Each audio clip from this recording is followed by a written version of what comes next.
I've seen a lot.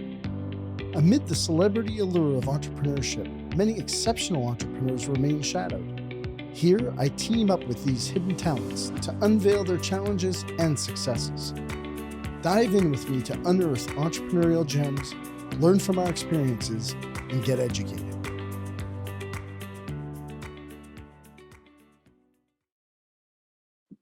We're back for the third time. We will not be denied. We will not be denied. I'm super excited for the direction it's gone because I would have never integrated it this way, but it's really exciting I've seen you make massive change based on your desire to be better. And I've seen what appears to me to be 10 to 100 times more change in your desire to serve others. The change I've seen you make for Spencer, the change I've seen you make for Tennille, for other people you've loved and wanted to serve. Is that how it feels to you? It feels like that energy, that battery for the level of commitment that you uphold in your life comes from your desire to serve, comes from service to others? 100% now it does. I don't think it did before. I think, that's part of the evolution and part of the growth that, to see beyond self.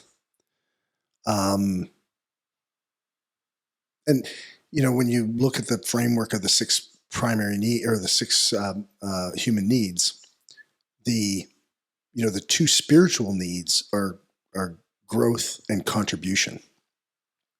And so, and it's funny, like in the early days, like I thought I was in growth. I thought I was contributing, but what I really was meeting my need for significance. I was masking growth or significance with growth, telling myself this story, which goes back to awareness, right? I wasn't aware of it at that time. I didn't even know what the six human needs were. But when I reflected back on it, it was like I would tell myself a story about, how I was, growing and whatever. But really what I was doing was meeting my need for significance. And then, and sometimes meeting it in a disempowering way. And then, loving connection, I'd be like, oh no, I'm contributing to others. But it was like, no, I'm filling my own bucket to feel good. That matches my experience. I joined the SEALs to see if I could do it. And then it became to serve once I fell in love with my team. Right. And and once you get a taste of service to others, man, what a difference. Like, it's like we were talking about earlier. It's like, you serve a need at a higher level, by giving to others, by, when I was telling that story about the girl at the airport, it's like that's when, the bucket gets full. It's like, even in our intimate relationship with Tennille, it's like, her needs are my needs. It's a level 3 relationship, not the bartering relationship. Well, if you do this, then I'll do that. Right. And it's like, oh no, you're thinking that you're fooling yourself thinking that you're at the next level, but you're really not at the next level. And it's something I learned in the process. And I will say this, like, Tony's wife, Sage, had a humongous impact on me, especially like late in the game, like, 2018, 17, somewhere in there, because she was like, really on me about the mind and the ego and the influence of, how the mind steps in and takes over. It's not you, it's the mind. And we all have it. It's that, like, that ego where we interface with the world. And it stops us from reaching that full potential of service to others in a spiritual kind of way, I guess, if you will. And that's been my, it's been a pretty guiding force for me over the last few years is incorporating spiritualities like I have 5 pillars, right? So there's obviously my intimate relationship, which is like, that's the number 1 pillar by far. And then, children, the network, my network business, my community, my network, my physical vitality, my health, like my health and vitality, and then my, personal and spiritual growth. But, I started, from the benefit of, Sage's coaching, identifying and realizing like, spirituality is threaded between all of those. And, as my quest for, growing my spiritual place, I've been able to start to deleverage the ego, or the need to be right in a situation, and to let it, Michael Singer does, I think, a great job at writing a couple books, one called The Surrender Experiment and one called, it's like my Untethered Soul. It's like one of my top 5 books, must read. Both of his books, I think, are, should be read in sequence: Surrender Experiment and then Untethered Soul. But, the weaving of spirituality and expanding awareness and expanding self and expanding thought, it takes one from like, I'm, rather than being driven, I feel like I'm being pulled to things, and it gives me a total next level feeling of peace and acceptance for what is. And that's like, that is a big part of being able to connect with others at a higher level than I had been before, beyond self and in service of others. I mean, I always feel like my intention was to, serve others. Like if you get an email from me, like in my signature page, it says, "Grow me, serve you." Head gardener. And my title is head gardener, not CEO of douchebag industries. It's no offense to anybody who calls themselves the CEO, but it was like, who am I? And I think honestly, it relates to identities. Like when you go back to me, my identity work has been it's expansive to the point where some people could maybe call it neurotic.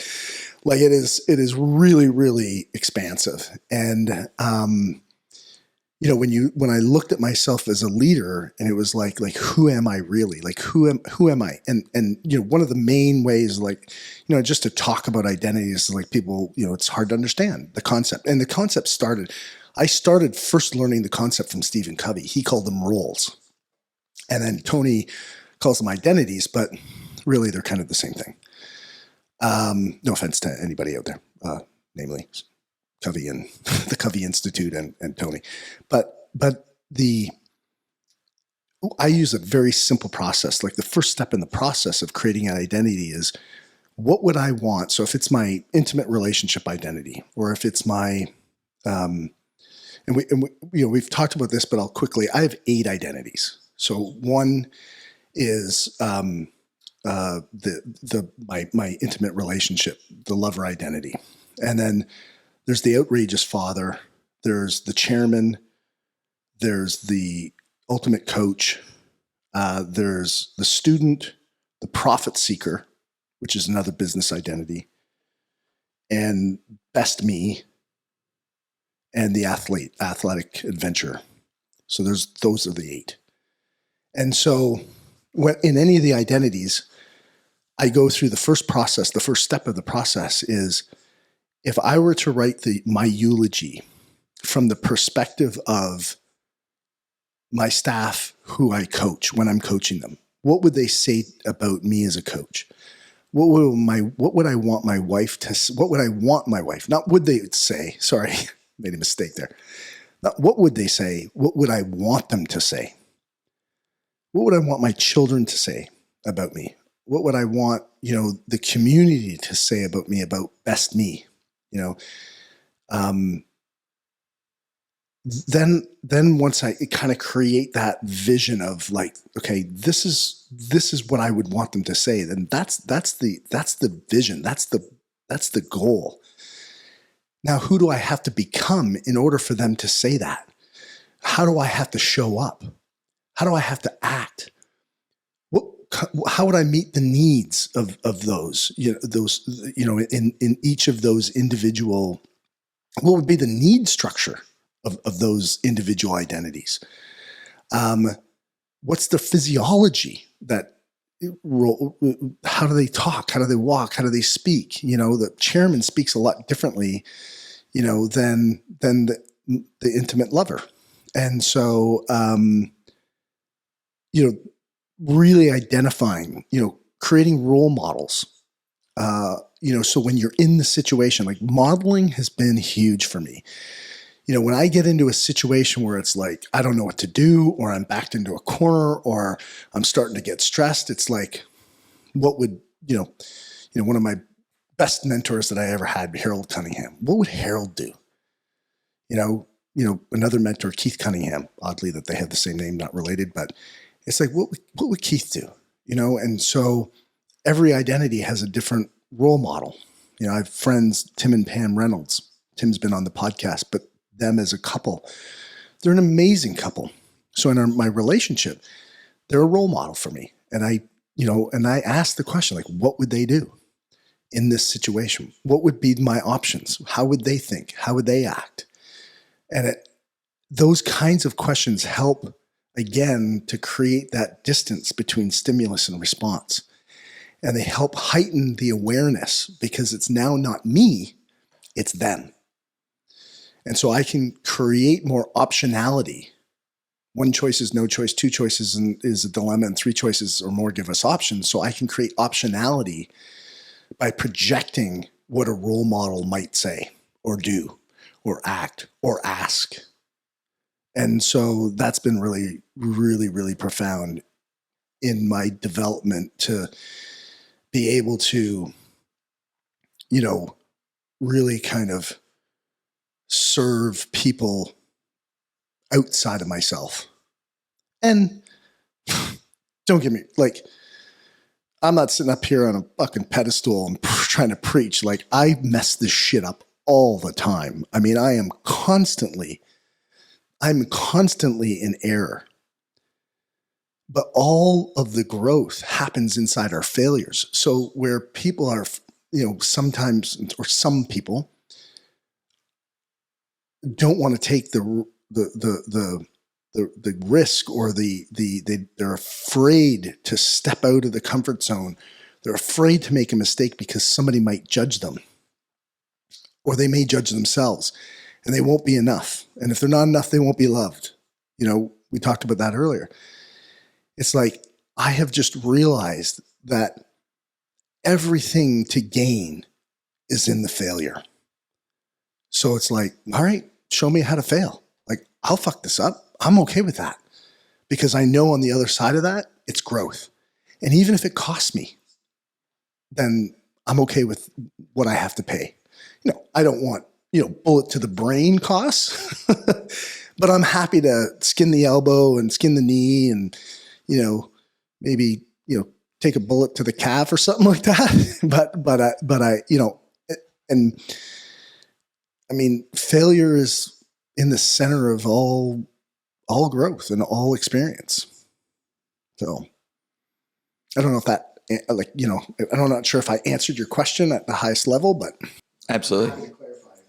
And the identity work that you shared with me has been completely transformation of my life, because it does much to your primary question of what would be a powerful choice. Instead of showing up as Kurt, I now have many different options of how do I want to show up in this moment. And ideally as a role model that is infinitely more powerful than I would imagine myself. Yeah, well, and you know what it also does too, and we talked about this earlier, is that, it's like in that piece, and maybe I probably upon reflection don't know if I answered or really exemplified the third piece in the mastery, the 4 steps of mastery, or the I think I'm calling them the 4 cornerstones of mastery, whatever that means. But the standards, right? Once you create the identity, right? Well, what would I want them to say?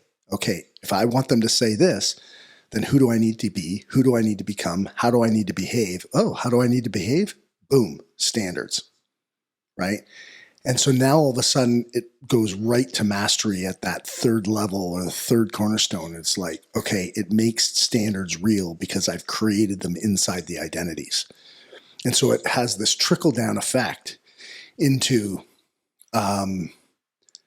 the step-by-step learning. And people might go, holy shit, that's a lot of stuff, man. But here's like, I'm very like, keep it simple, stupid type of, complexity is the enemy of execution. It's one of my favorite sayings. Like I try to keep things simple. And so, but I'm also driven to create change in my life and be better and try to drive for that. And so how I do like, but every identity has the same format. There's some tweaks and differences, obviously, in the identity of like how I'm going to show up, how I'm going to behave, but the format is the same. They all have role models. They all have a physiology. They all have a primary question. They all have needs.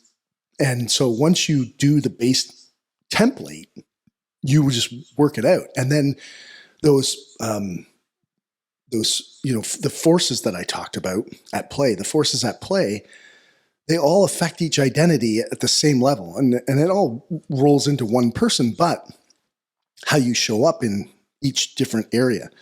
I can't show up, with my kids like I do as the chairman. That's a no-go zone. That guy's no fun for kids. They're not going, oh, geez, let's spend time with dad this weekend. This is awesome. Right. And so, it's amazing how all this really applies. Like, and I don't even know if I could answer like which one would be the most important because they're all so very important, but they do help filter out, those pieces about, what am I focusing on? What does it mean? And what am I going to do about it?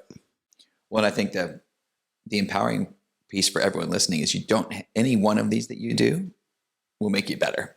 So that any one of these tools is better than use your hands, right? Like if you're building a house, you're going to have specific moments where you need a specific tool for specific roles. And I've watched you over the years add tools based on new missions that you didn't have before. So every one of them makes better. And together, they just stack together incredibly powerfully. The thought that went through my head as you were saying that was that, one might think that that's a lot of pressure. Like this is, oh my God, this is a lot of work. If you're trying to be perfect. If you're trying to be perfect, you're 100% right. And if you try to put a timeline to it, and there is no outcome in any of this, but there's a journey. And so what I realized, and I have been, and this is just personal. So this is not, I'm not selling this to saying somebody should adopt this strategy. But I was raised Catholic, but I am doing a lot of reading on reincarnation and how the soul repeats itself. And I've had some of my own personal experiences, but I have unattached myself from a timeline in that, there's no report card that says Dwayne is a good husband at, by the end of the school year at June, Dwayne's getting graded as a good husband or a bad husband, good student or a bad student. It is, I have a lifetime and more potentially, I don't know, but a lifetime and more potentially that I can work on this craft. And so why not start working on it now and be in the process of mastery? And maybe I achieve it and maybe I don't, and it doesn't matter because there's not a gold medal at the end of the game. It is just a ongoing journey of being the best person that you can be. My mentor once said to me, we were having a conversation about meeting the man that you could have been. And my greatest fear when I walked away from that conversation, my greatest fear was when I died that I wouldn't recognize that man. And I committed to myself at a very high level that I would, when I die, be able to look that guy in the face, the man that I could have been, and recognize him. And I would honestly say, like, that is probably one of my driving forces, to be able to do that. And I have a great mentor who I believe did that, and that was my father. And so I have proof. It's like, when Roger Bannister, ran the 4-minute mile, like 13 other guys that year ran the 4-minute mile. And because it was real.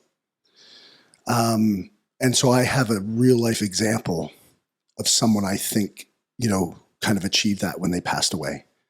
And so I'm very fortunate for that.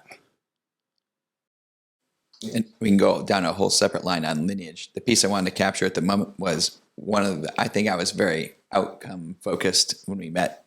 And one of the things you previously said to me, trust the process. And I hated you for it. And now it is it's the path. It is just the path. And I have come to many of the same conclusions. I found my greatest setbacks and my greatest negative talk came from attaching myself to time. And so I have had to release that same piece of either myself, might make it this time, or another lifetime, or any of the individuals I'm dealing with. They're on their own path. I was definitely guilty of therapeutic aggression, trying to help others to get to where I thought they should be in my ego and in my arrogance. And now it's, how can I be curious about where they are on the path and what's their journey? Nail it right on the head right there. That's the ego, right? The ego is the judgment. The ego is the need to be right. You can either be right or you can be rich, but you can't be both. And I don't mean rich money. It's more important about being rich in your relationships. Well, need to be right was one of your forces at play. So can you expand upon that? Yeah, I mean, I would say like the need to be right is very tied to judgment for me, probably one of my Achilles heels. And so one of the, we all have a need to be right at some level. And that is the ego that's at play. And so, the question is, when you identify, and so for me, like I would start to like impose my, my beliefs, my rules on people to fashion what I wanted. I call it the puppeteer. And it was very relevant to me in an ayahuasca journey that's who I was. And so I got real committed to whenever I identified that I was trying to argue or negotiate or influence or control a conversation to get my outcome, that I was, in playing the role of needing to be right. And so I really pay attention to my voice. And when I identify it, and I still do it, I do it way more often than I would like to admit. I probably do it more than I actually know because it's just playing subconsciously. But I feel like blessed almost when I catch myself. It's like I give myself, imaginary treats for like you would a dog. But it's like, I'm ecstatic when I catch myself, trying to be right. But it is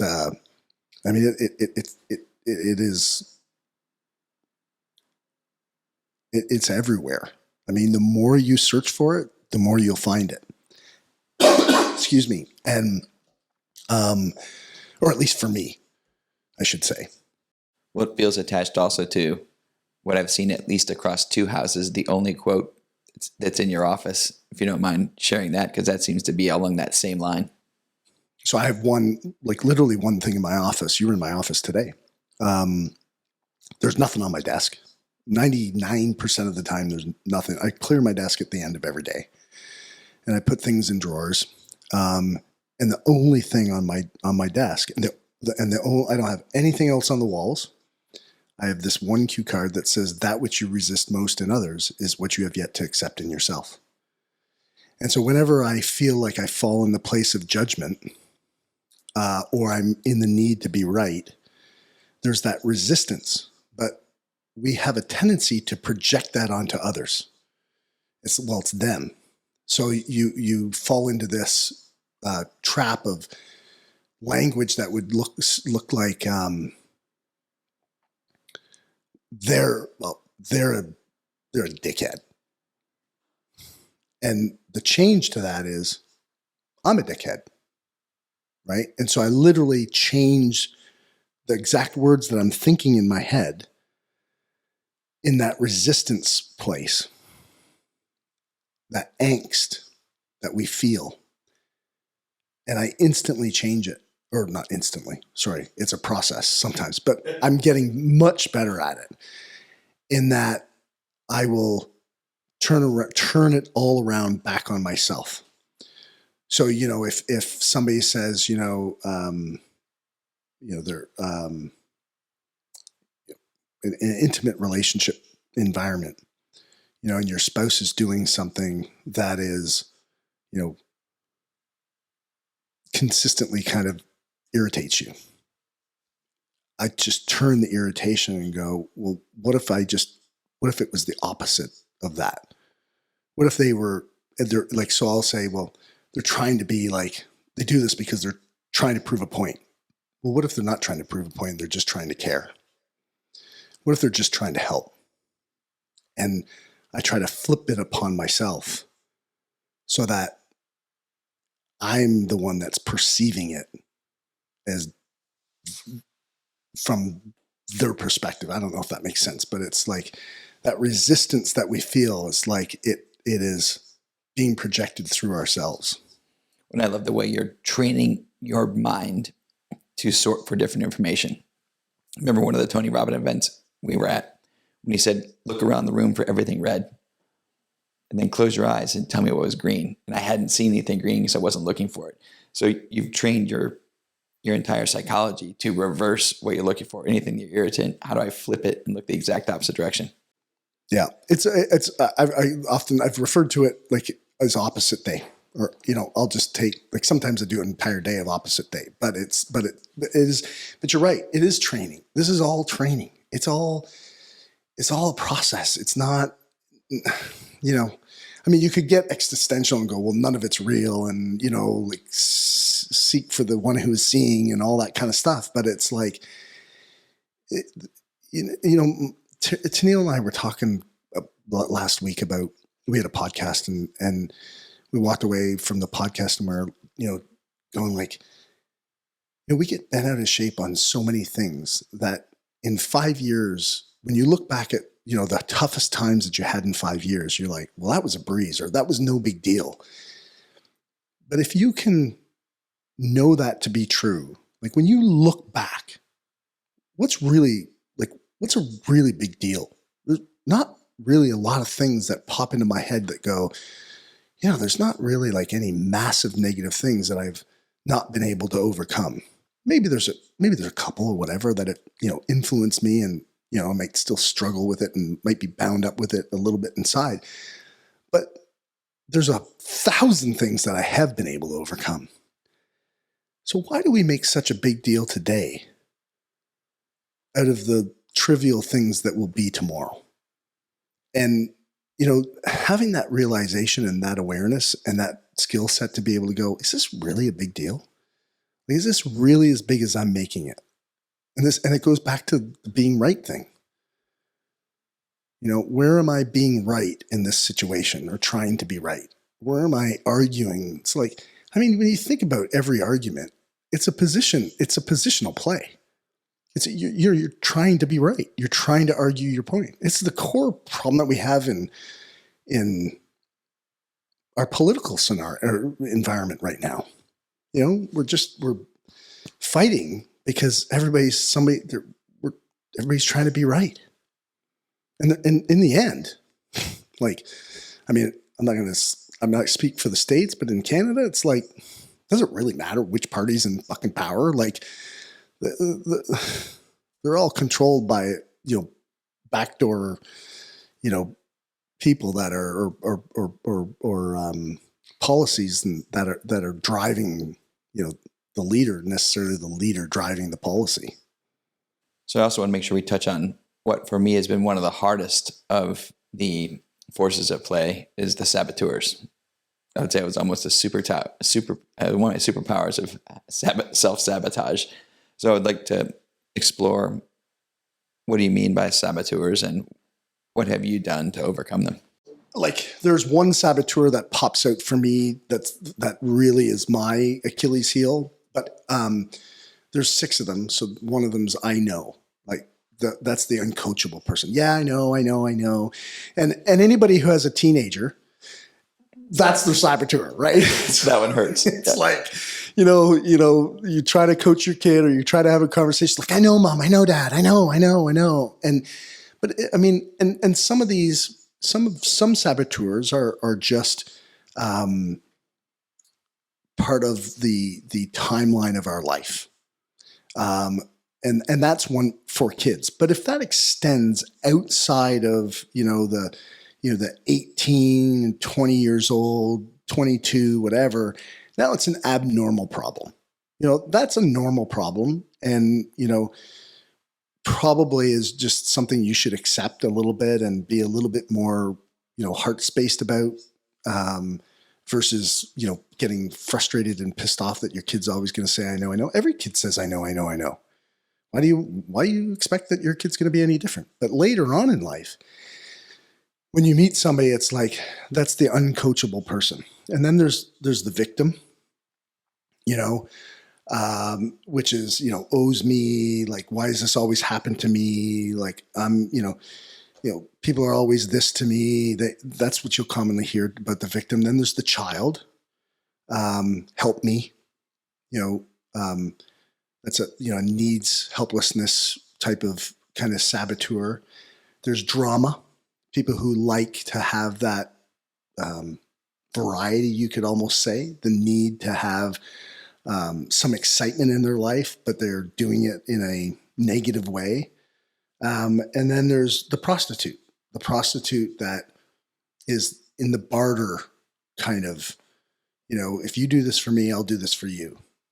And then the last one is, to me, I call him the judge, the one who, the need to be right, that person that's always, judging, opinionated, to a negative side of things.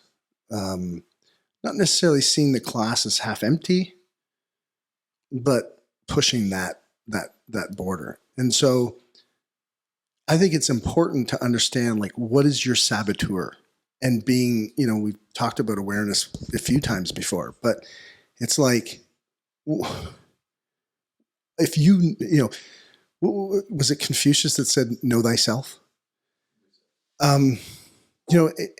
It's such an important piece. Like, he didn't say, like, pretend you're something else.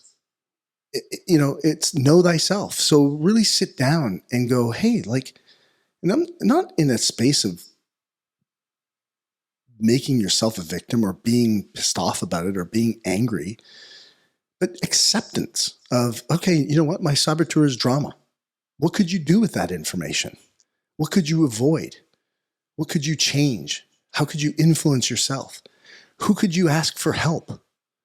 But if you're not aware of it, so I think, and I would say that most people don't have more than one saboteur necessarily, but at some level, we all have one of them. And I think it's really important. And once I acknowledged, there was a lot of empowerment for me in acknowledging, what my faults were. So that the most important thing that came from that was that I could accept them and that I could forgive myself for them. That's like, that I think was probably one of the biggest steps. Understanding spirituality and deleveraging the ego was a massive step for me in terms of finding joyfulness. But the other key ingredient, which I don't think I probably would have found full joy if I'd not learned to forgive myself. And not even just forgive myself, love myself, appreciate myself. Oftentimes, like, I'll make a mistake, and when I used to like get pissed off or angry, and it's interesting, right? So it's like, when we talk about the 6 human needs, they're intertwined in everything, right? And so I would get angry, or I'd go into rage, but I would connect with myself, and then I would beat myself up for it, which was also connecting with myself. And so it met the need for love and connection. And so did forgiveness, but at a higher level and in an empowering way. And so when I learned to forgive myself, and so now, instead of getting angry about it, like when I mess up, like if I blow my stack, instead of getting mad at myself or getting sad about it, what I do is I use a little bit of humor and go like, so we used to, as a kid, we used to like, you'd hear people say like, oh, you're such a knob. Like they, do something silly or do something stupid. Like, you're such a knob. So I call myself that all the time. I'm like, oh God, you're such a knob. That's so, like, I can't believe you do that. So it changed the game for me, because now I'm not in this space of anger and rage. Like, where before that would happen weekly, I bet you I haven't been in a state of anger or rage in couple months. Maybe I should ask my wife that. but no, I mean, honestly, like, it happens so infrequently. Yeah, I might go into a moment, like, I could be golfing and hit like 2 bad shots in a row and be like, ah! But it's like, it's not really anger. It's just that it's a frustration, but because it's a game, right? But in like true anger and judgment and rage, I can't recall the last time. I'm sure it wasn't like, but it probably doesn't happen more than 6 or 8 times, when it would happen like 300 times a year. But that forgiveness and honestly, like, love, like self-love, it's critical. But it only comes when you start to accept the worst sides of yourself. The saboteur, the things that you do, to loop yourself, rather than anchor them and let them control you more. Release them and enjoy them for what they've taught you. Yeah, I think your point on acceptance is so powerful. It feels like the unlock that allows room for grace, that allows many of the miracles you've talked about to open. And I know as an achiever, it felt like if I can deny my weaknesses, then they don't exist. But the denial of them, actually, that which you deny yourself, explodes out, became stronger, and became the saboteurs that went from, minor sabotage into catastrophic. So I don't know if you have any other moments of acceptance for your life, or anything just to really drive that point. Well, the one thing that just popped in my head as you said that was that, like, literally, it's like the phrase that popped in my head is, anything you feed energy will grow. And so, if you feed acceptance and love or compassion for self, like, if you can't love, it's like if I hold $100 bill in my hand and I clench my fist as hard as I can and I put my hand out, you're never going to get that $100 bill out of me. Here's the other problem though with that. It's like, so if you're clenching, you cannot give, nor can you receive. And so it's, to me, like, it is the foundation of the transcendence of the art of fulfillment and finding joyfulness in your life.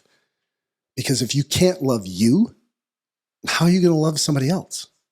It's just, you can pretend, you can get, a little bit of love or some level of love, but you're not going to get max love. And I mean, I would say for me, it has like been a pivotal thing to be able to experience and learn to have joy in my life. I mean, I'm telling you, I had fucking little to no joy. I was there. I mean, even today, yeah, you were there. You saw it firsthand.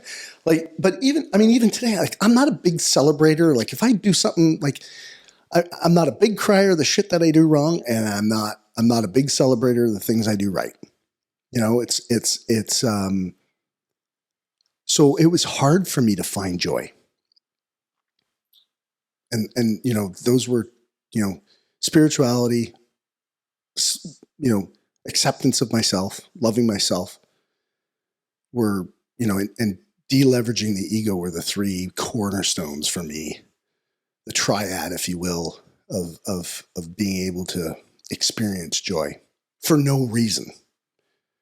To experience joy just because someone is in your space. And I don't mean like somebody that you love intimately. I mean, we went out for lunch today, and there was a lady from the keg, went to the keg for lunch. And I mean, she just fucking lit me up. She'd been working for the keg for how many years? 31. 31 years, she said.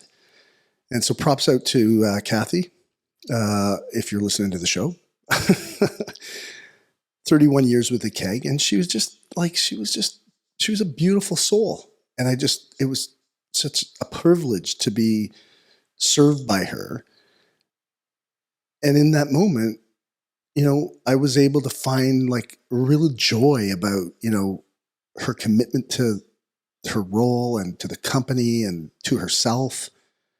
I would never have, there's no fucking way I would have been able to experience that. And it was magical. I mean, two bald dudes walk into a place for lunch, and she asked if we were celebrating anything, and then brought out a celebratory cake with the Philly Minor pie. with the sparkler, and lit our day up. Absolutely. Yeah.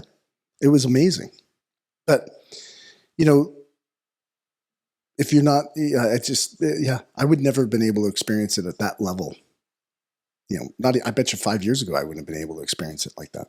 So one of your forces at play that we haven't really touched on yet, but I find to be kind of an integration of many of the others, is life conditions and blueprint. So I'd love for you to explain, I think, how you can get to joy through alignment of those.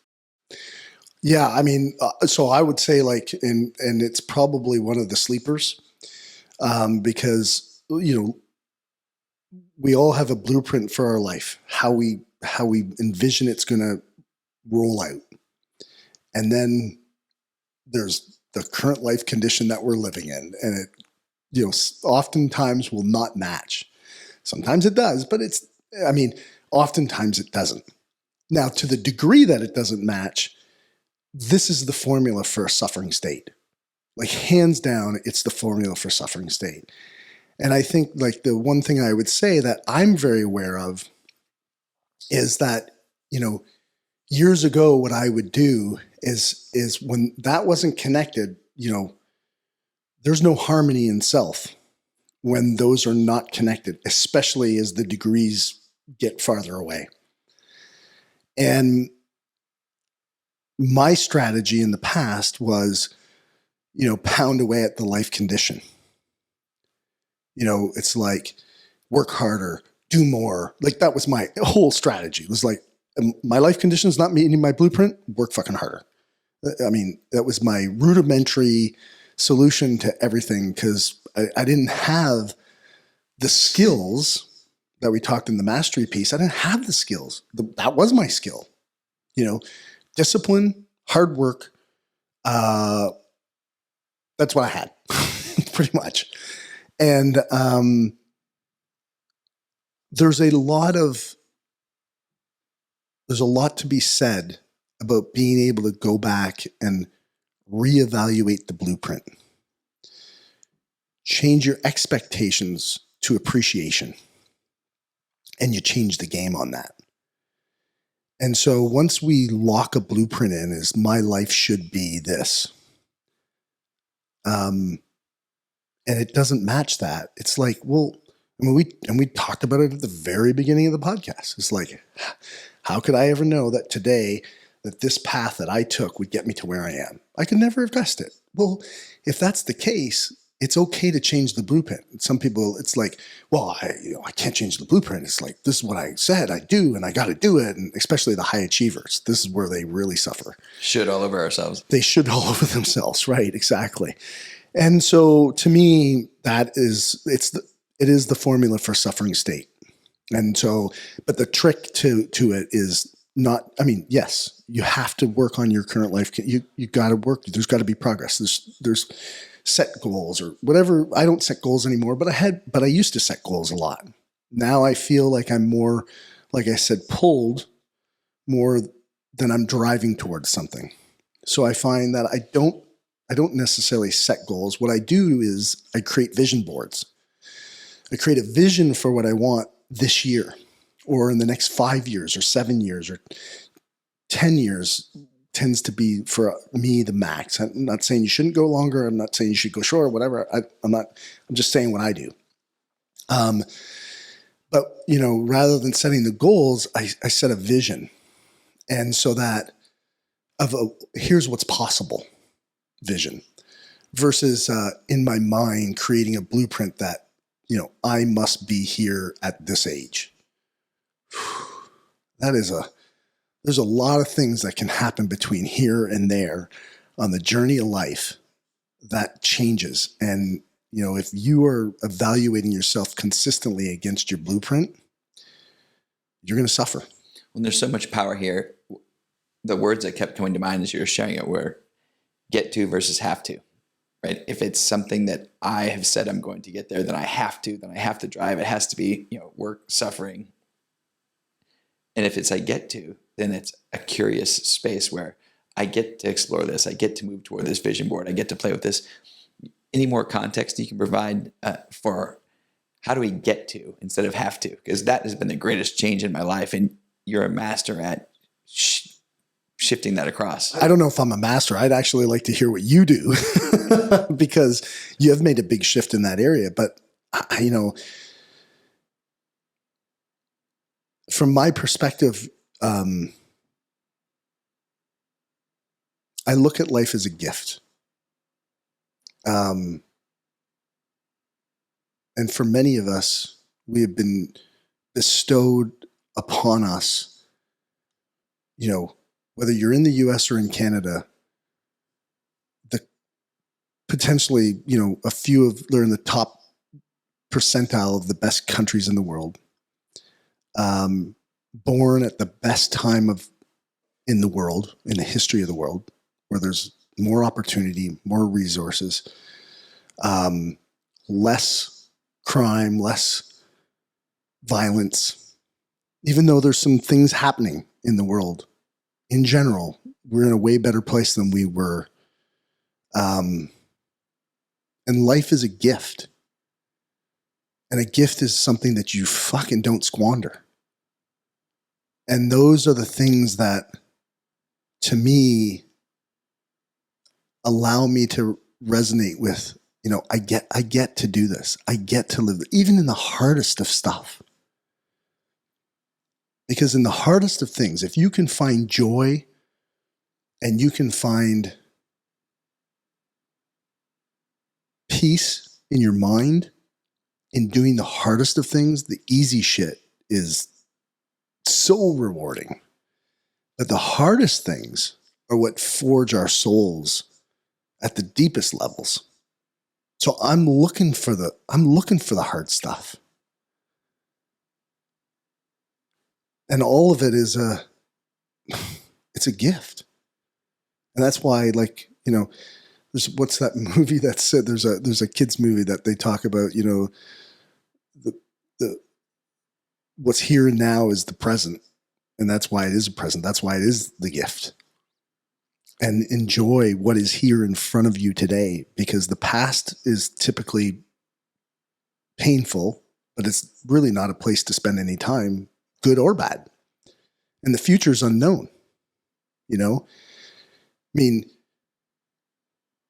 you can either look at the future and be fearful, but it's just a feeling. It's just an emotion of the things that you role play in your head about what can happen in the future. It's like 96% of all the problems that I ever had in my life never actually happened. I just dreamed them up in my mind, right? We talked about it earlier. Things happen in two areas. First, they happen two times. First in your mind and one in the physical world. And so fear is an emotion, but so is faith. And so many people look into the future and they see fear.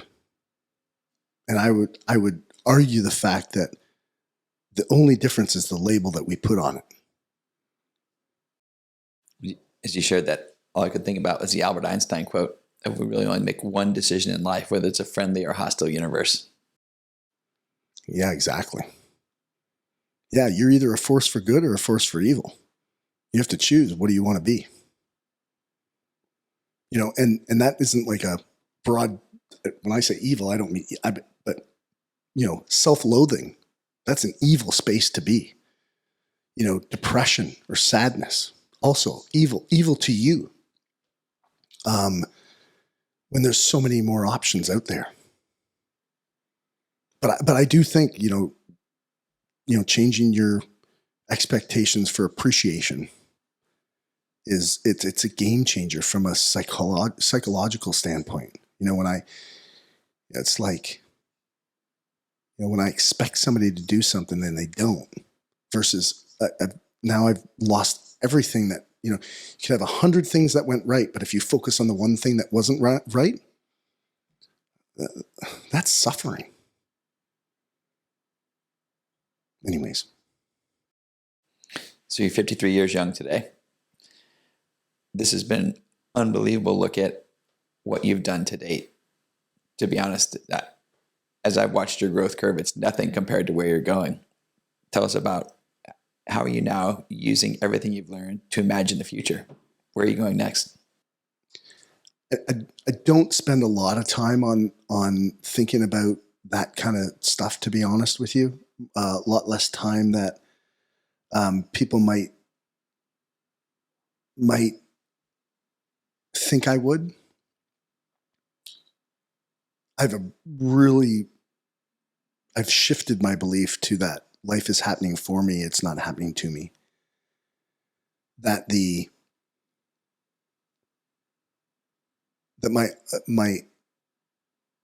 universe is here and grace will show up. And so if I consistently just continue to exercise the things that I've practiced in the past and place my energy in an intentful way for the future, that I'm being pulled to something greater. It's like, there was never a plan for me to start a podcast. I thought 11 months ago, if I got 10,000 people to listen to this podcast, that would be like mind blowing. I thought I will have made a difference in people's lives by helping use my network to create stories and relate messages through their own experiences to the listener so that they can elevate themselves from wherever they are, in whatever place or whatever problem that they're currently having, or in support of the progress that they're looking to achieve. And we're probably going to round out the end of the year with 400,000 downloads, which is like, it's mind blowing. But none of this was planned. But somewhere the universe or grace showed up, and I'd struggled, like, how am I going to make not a significant, but an impactful influence on people's lives?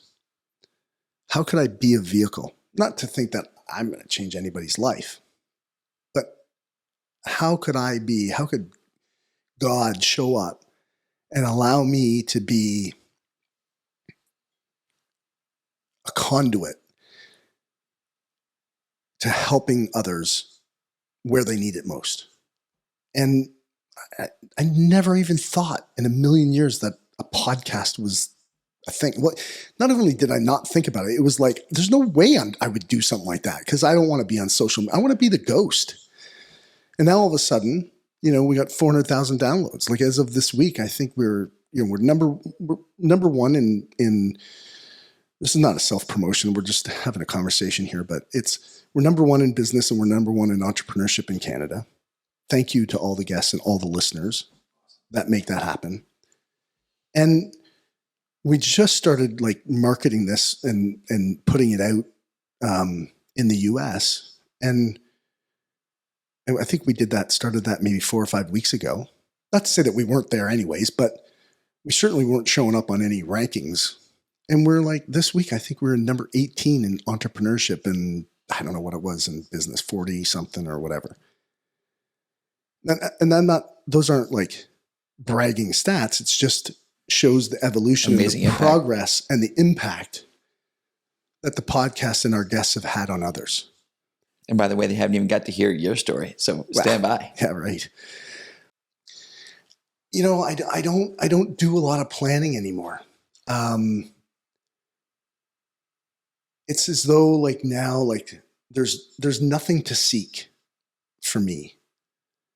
But if I remain with an open heart and integrity and an open mind and open eyes and open awareness, then I'll be guided.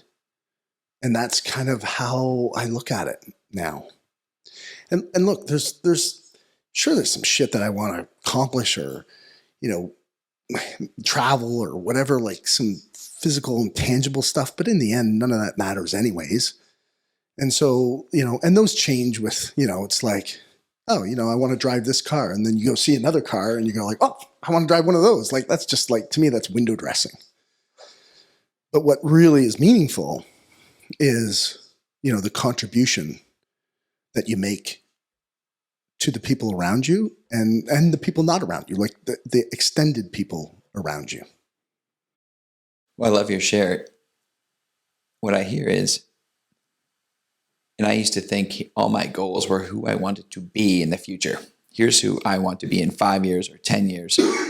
And it was fascinating. I found it was a struggle to do the things that I wanted to do to become who I want to be in the future when I wasn't that now. And so if I'm hearing you correctly, you have now become today what you want to be in the future, which allows it to unfold, allows it to manifest. Instead of being an achievement-oriented goal-setting process, it's much more of a guided manifestation process of following the path. I was reading somewhere, like, you're on the path when the path vanishes. Right. Yeah. It's more of it's weird to say, like, because there's a lot of still that like achiever in me. And don't get me wrong, like, I don't exist on a, some plane. Like, I'm a normal dude. I love to have fun. Like, one of my mantras in life is like, we're not here for a long time. We're here for a good time. My dad used to say that to me all the time.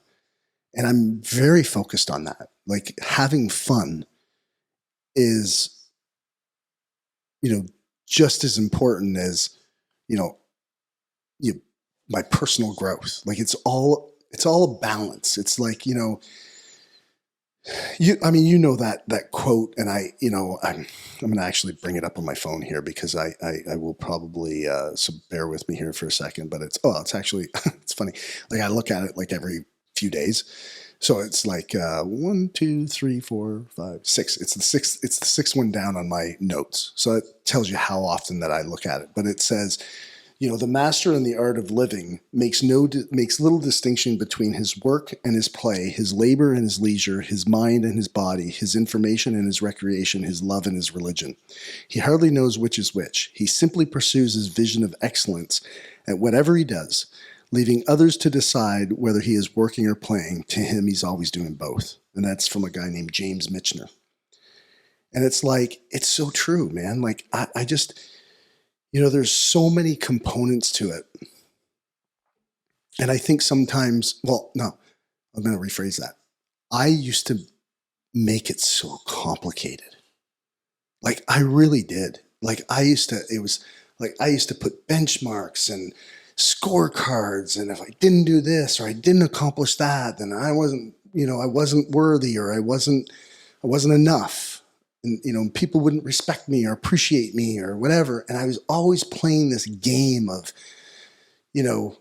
win-loss. It was a zero-sum game against myself on a consistent basis.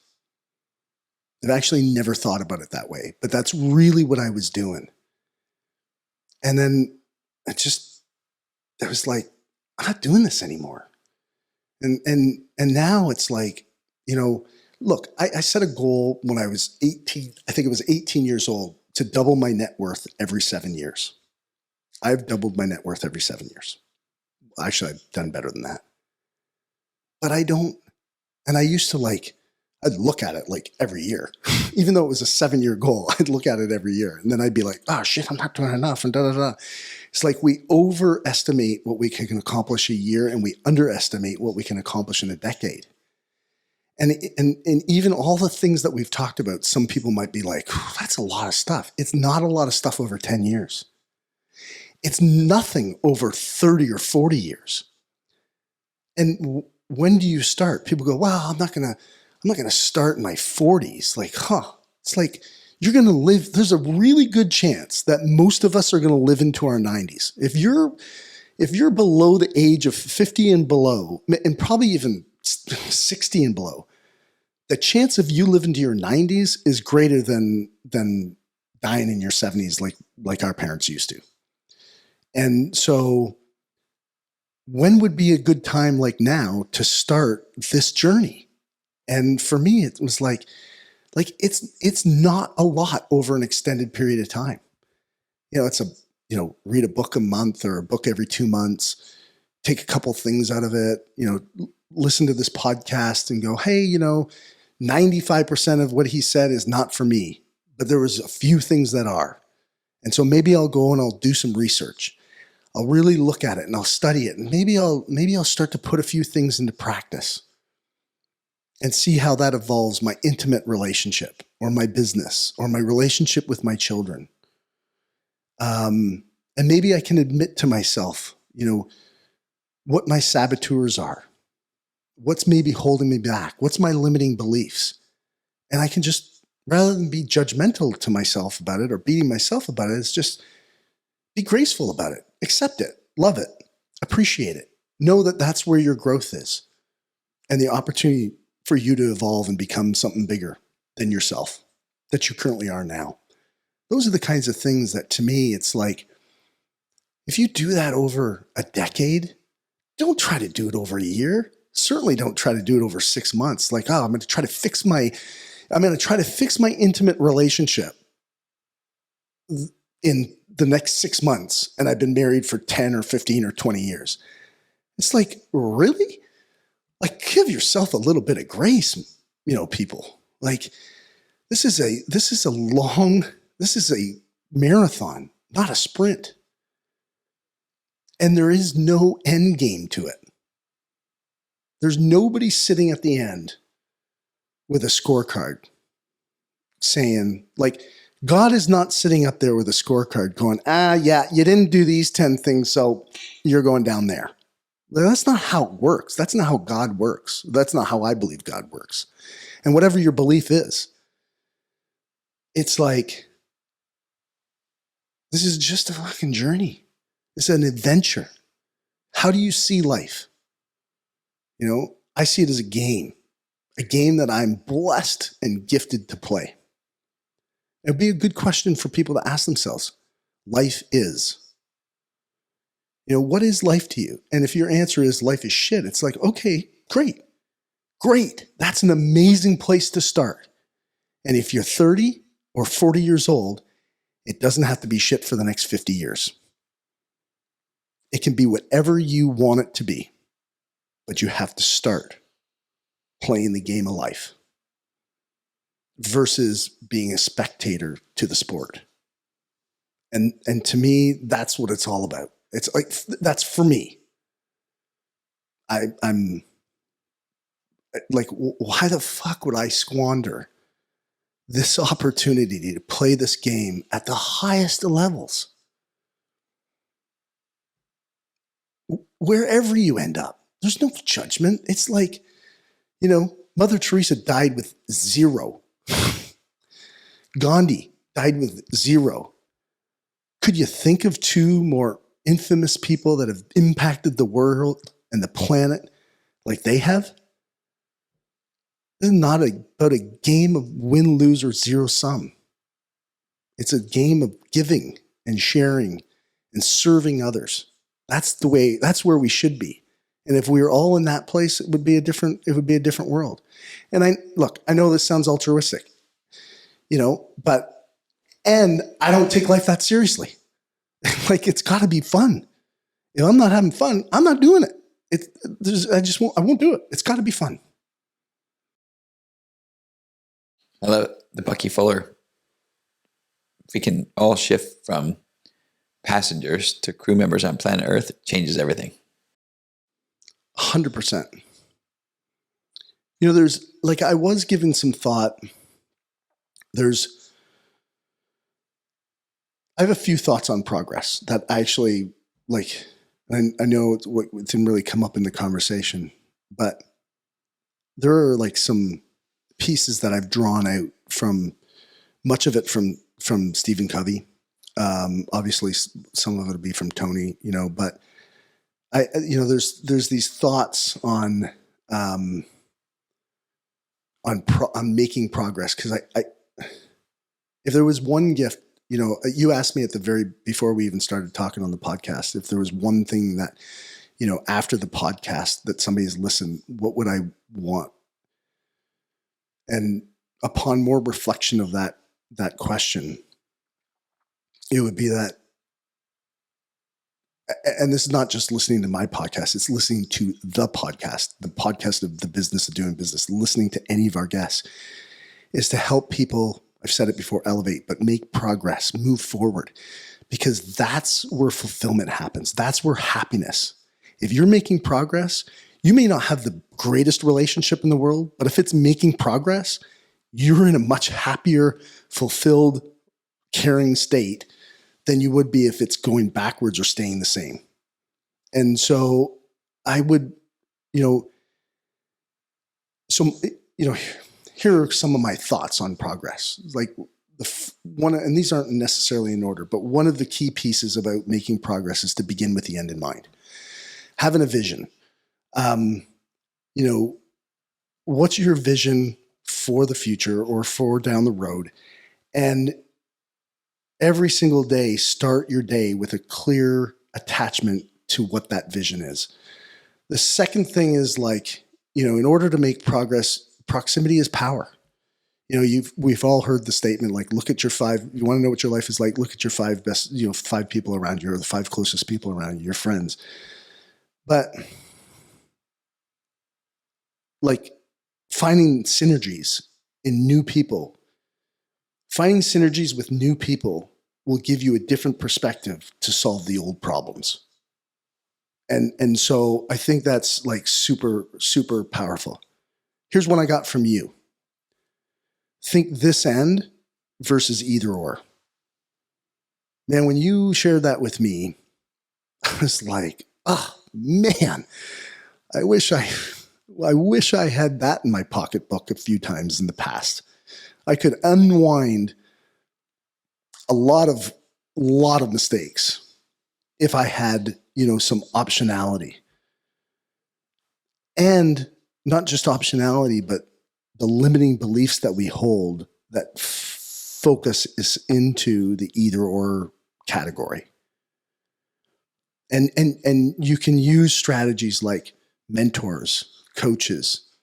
Obviously some of the other stuff that we've talked about, but that would be a really, really key piece in that area. Another piece to this is seeing things as they are, not worse than they are. We often blow a problem up bigger than it needs to be, bigger than how it really is represented. And that happens in our saboteurs. That's a key place where that can happen. And we talked about it earlier. It's like, the expectations. Like if you're not expecting bumps in the road, I mean, you need to recalibrate. You need to reset your expectations. There's going to be problems. See them as they are, not worse than they are, and make them the way that you want them to be. You talked earlier, you used the word execution, like step up. There's a piece where it's like, if you're not proactive,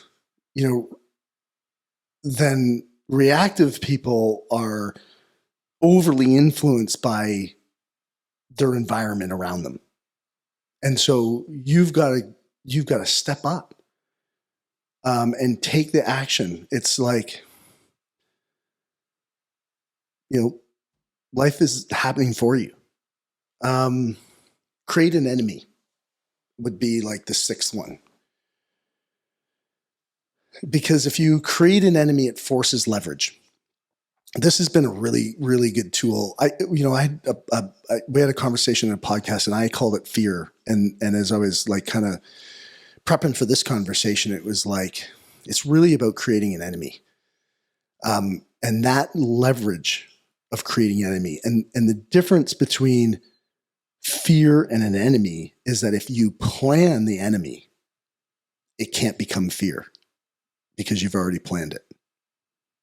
And so it's a pretty fundamental distinction for me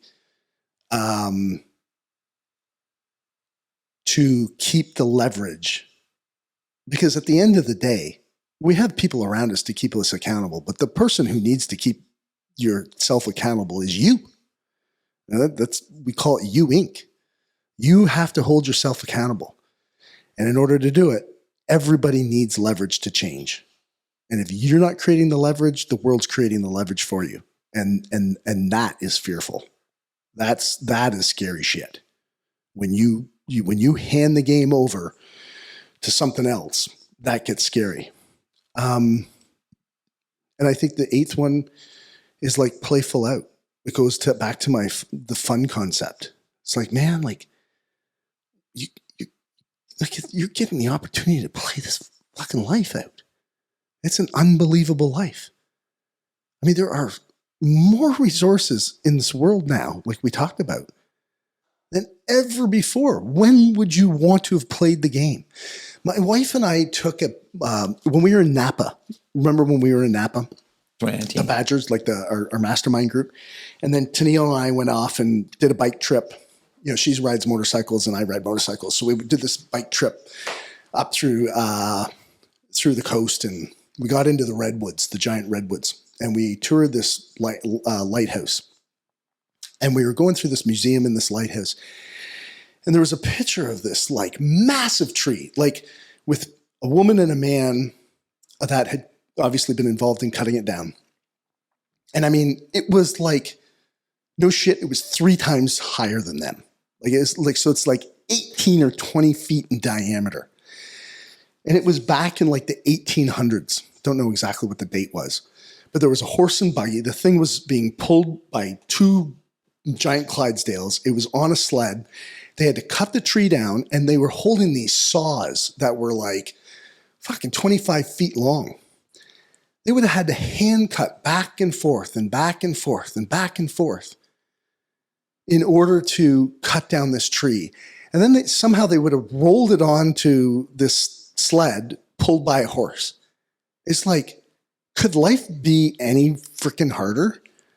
Like, we can't get people to, do the simplest of labor. And, our ancestors like had these incredible tasks to create what we have today. And we have to be very careful that we're not squandering it. It's like, it reminds me of the phrase, hard times create strong people. Strong people create weak times. Weak times create weak people. Weak people create hard times. Hard times create strong people. It's like we have to be careful we don't screw this all up. And it starts with you as an individual.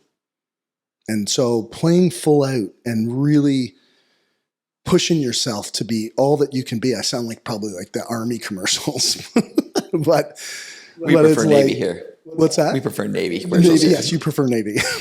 But anyways, I don't know. It's a gift, man. Mastery. That's what, to me, it's all about mastery. There's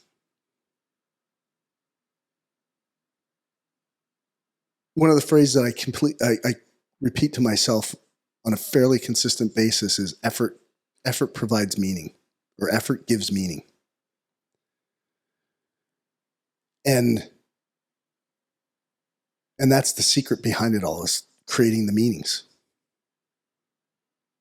and the experiences. That's what you're going to be known for. You're going to be known for how much money you have in the bank. You're not going to be known for, what you built. You're going to be known for the meaning and the experiences that you create for others. And that's to me the game. That's where the game is now. I'm sure I have more to learn in the future than I've learned in the past. And I look forward to the change. I look forward to learning it. And that's kind of some of my perspectives. I mean, I'm blessed. I mean, like I said at the beginning of the podcast, how I wasn't in jail, how I haven't been in jail. I got a lot of friends who've been in jail. How I wasn't one of them, I have no idea.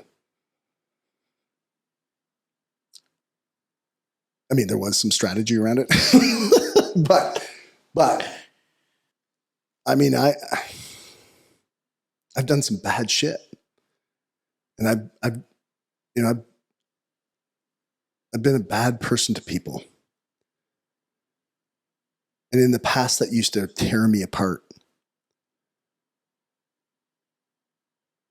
in like really hard ways, and but now it's like, you know what? If I wasn't that person then, I wouldn't be the man I am today. And all the mistakes that I've made, and the people out there in the world, that I've made the mistakes with, they know. And it's not lost on me that I made those mistakes. But I'm committed to being a better human being every single day. And meeting the man that I could have been. Meeting the man that I could have been. That is the driving force. So, anyways, brother. Well, thank you. I think tonight we're blessed. I know I've been blessed the last 15 years to have you in my life. My family's been blessed with the impact you've had on me that has then spread, beyond to them. And I can't wait for every single person on this podcast to be blessed when they get to hear the incredible perspective, courage, commitment, and journey that you have been on and continue to quest forward. Well, I mean, thank you for that. I don't know. They may shut it off after 20 minutes. I feel like we circled the wagons quite a bit, but I'm not like, that's why I'm on the other side of the mic. And that's why this is called the mic swap. Because, I live this shit, but I don't preach it. I don't talk about it. I don't speak. I don't, so my apologies to anybody if I'm a little bit choppy on some of my thinking and my thoughts and expressing my thoughts, but I really do believe that, there's things there that, like, I've been just so blessed. And my wish is for people to be blessed too.